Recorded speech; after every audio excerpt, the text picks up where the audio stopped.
안녕하세요. 정책자금과 절세전략자는 세무사 정식환입니다. 요즘 국세청에서 이 유형만 따로 조사하는 팀이 있다는 사실 알고 계셨나요? 바로 명의위장 사업장입니다.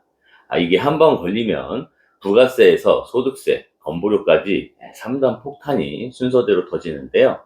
그리고 정말 무서운 건 사업을 실제 한 사람이 아니라 이름을 빌려준 사람이 전부 뒤집어 쓸 수 있다는 사실입니다. 그럼 도대체 이런 일이 왜 생기는 걸까요? 현장에서 상담을 하다 보면 이런 요청으로 시작되는 경우가 정말 많습니다. 형님, 제가 국세 체납 때문에 사업자 등록이 어려운데 잠시만 명의를 빌려주십시오. 또는 제가 회생 중이라 당장 제 이름으로 사업이 어렵습니다. 당분간만 부탁드려요. 여보, 요즘 세금이 너무 많이 나오는데 당신 이름으로 사업자 하나만 더 내자. 이렇게 시작이 되는 거죠.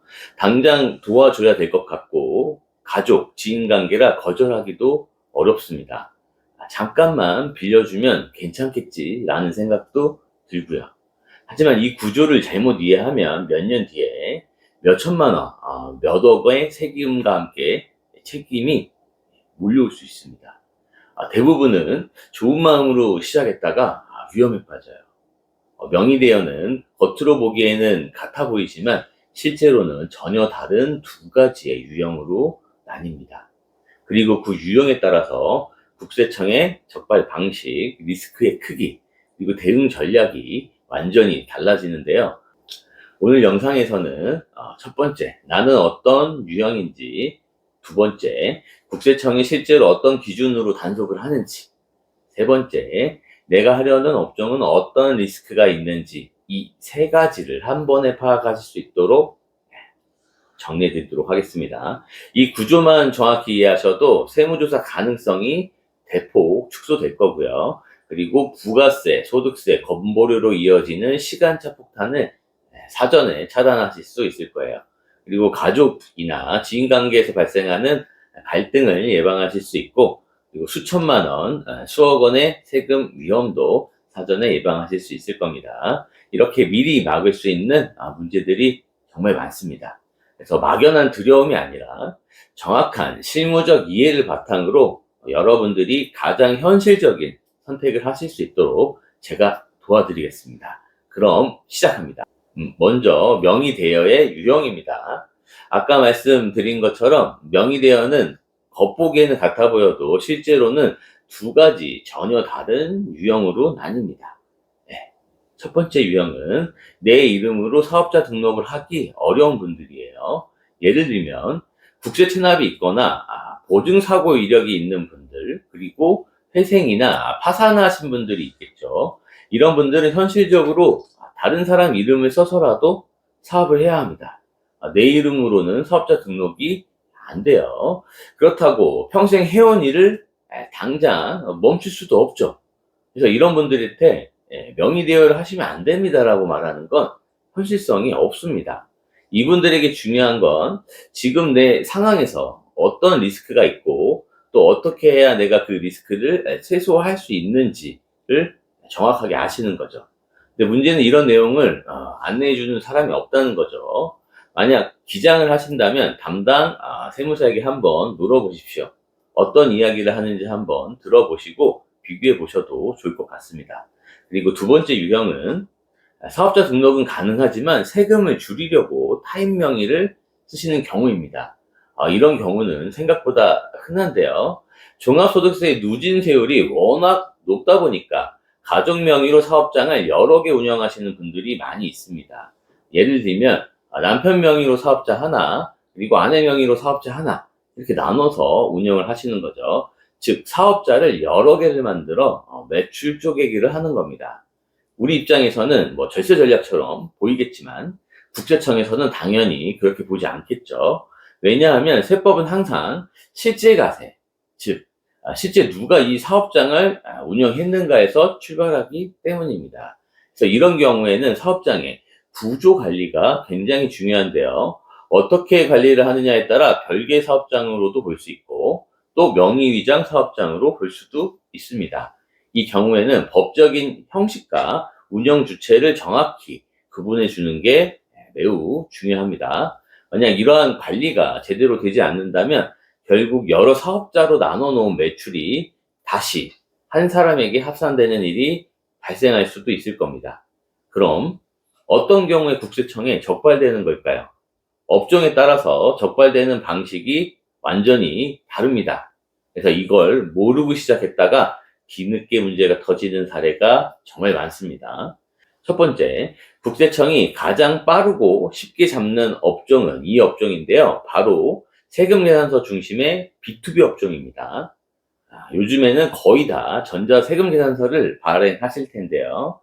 세금계산서가 발행될 때 IP 주소가 기록되고 있다는 사실 알고 계셨나요? 국세청에서는 바로 이 IP 주소를 추적합니다. 예를 들면 여러 사업자의 세금계산서가 하나의 IP에서 발행되고 있다. 이런 건 국세청 전산에서 바로 걸립니다. 알 수 있어요. 이런 경우 국세청은 무슨 생각을 할까요? 세금계산서가 한 군데서 발행되는 건 여기가 실제 사업장이구나. 다른 사업자는 명의만 빌려준 거네. 이런 생각을 할 거예요. 실제로 국세청에서는 이런 회사들만 추려서 조사를 나갑니다. 세무조사팀이 그 회사 근처에 대기하고 있다가 갑자기 급습해요. 한 오전 10시쯤에 그 회사를 급수합니다. 만약 그 회사의 컴퓨터를 뒤져서 다른 사업자의 회계나 세무 자료가 나온다. 그러면 거긴 다 명의위장 사업장으로 묶이는 거예요. 물론 아니라고 소명은 해야 되겠죠. 근데 국세청은 일단 그렇게 본다는 겁니다. 이건 실제 2025년 저희 세무법인 호안의 상당 사례이고요. 그만큼 회사의 관리 체계가 중요한 거죠. 이런 경우 추징세액이 어마어마한데요. 많이 나오는 경우에는 수십억 원이 털리는 경우도 봤습니다. 그래서 이런 세금계산서 위주의 B2B 업종들은 세금계산서 발행 IP를 철저하게 관리하셔야 됩니다. 각 사업자별로 세금계산서가 다른 곳에서 발행되어야 되고요. 기왕이면 해당 사업자의 주소지에서 발행되는 게 가장 좋겠죠. 근데 번거롭다 보니까 대부분은 관리를 안 해요. 몰라서 못 하시는 경우들도 있죠. 이제 여러분들은 아셨으니까 주의하셔야 됩니다. 그리고 두 번째, B2C, 최종 소비자를 대상으로 하는 업종들이 있는데요. 이런 업종들은 세금 계산서를 거의 발행하지 않죠. 예를 들면 뭐 음식점이나 숙박업 등이 있을 것 같아요. 이런 업종은 상대적으로는 리스크가 줄어듭니다. 세금 계산서 발행 IP 뭐 이런 걸로는 안 걸리겠죠. 근데 대신 다른 걸로 걸려요. 이런 업종들은 주로 어떤 걸로 걸릴까요? 가장 주의하셔야 되는 거는 바로 주변 사람들의 제보입니다. 뭐 퇴사한 직원이 제보할 수도 있고요. 아니면은 주변 경쟁업체에서 제보하는 경우도 많이 있습니다. 그럼 세무서에서는 제보를 받은 이상 당연히 세무조사를 나갈 텐데 이때 사업용 계좌의 실질 거래 흐름을 보다 보면 명의위장 사업장인지 아닌지 다 알 수 있죠. 그래서 계좌 관리가 굉장히 중요한데요. 여러분, 사업용 계좌의 입출금 내역을 관리하시나요? 대부분은 안 하실 거예요. 어떻게 해야 하는지도 모르실 수 있는데요. 일단 구분 관리가 가장 중요합니다. 사업자별 계좌를 반드시 구분해서 사용을 하시고 입출금 내역이 서로 섞이지 않도록 주의해 주십시오.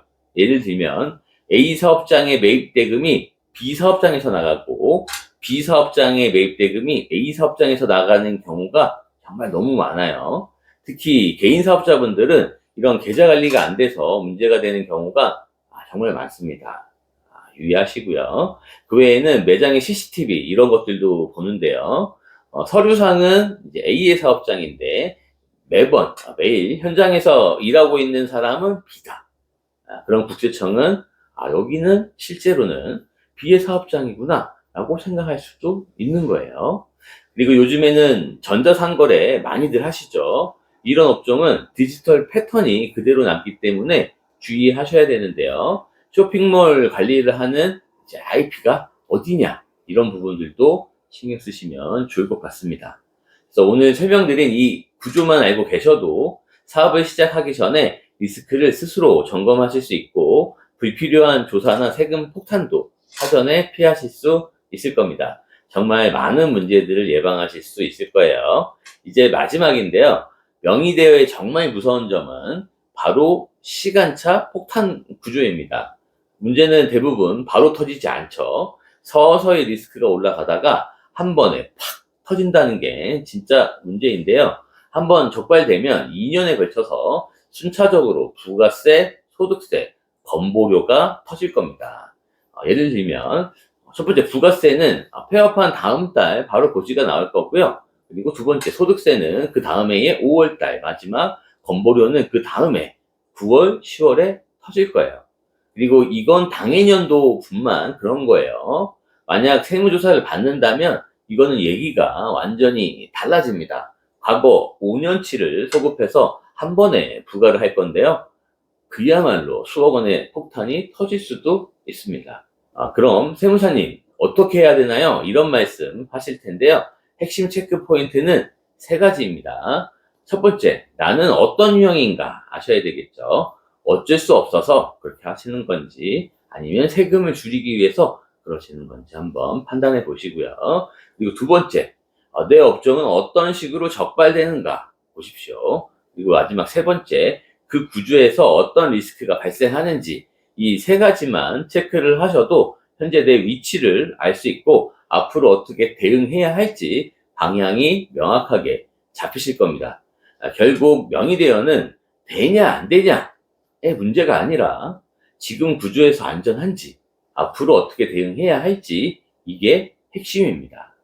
현실적인 이유로 어쩔 수 없이 해야 하는 경우도 있고 반대로 절대 하면 안 되는 그런 구조도 있습니다.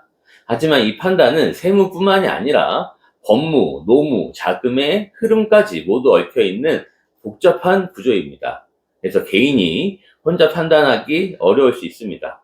그래서 저희는 실제 컨설팅 사례를 기반으로 어떤 구조면 괜찮고 어떤 경우에서는 절대 하면 안 되고 그리고 지금 구조에서는 어떤 부분을 바로 잡아야 하는지 이런 부분들을 명확하게 점검해 드리고 있습니다. 혹시 내 상황이 애매하다고 느껴지시거나 정리가 잘 안 되신다면 혼자 고민하지 마시고 아래 고정 댓글에 상담 링크로 문의 주시면 됩니다. 초회 상담은 무료니까 편하게 문의 주시고요. 그리고 사업자 등록 전에 반드시 아셔야 되는 내용들에 대해서 정리해 놓은 영상이 있는데 함께 보시면 도움이 많이 될 것 같습니다. 이것도 고정 댓글에 링크를 남겨 드릴 테니까 함께 보시면 좋겠습니다. 오늘 영상도 도움이 되셨다면 구독과 좋아요로 응원 부탁드리고요. 항상 하시는 사업 번승하시기를 기원합니다. 감사합니다.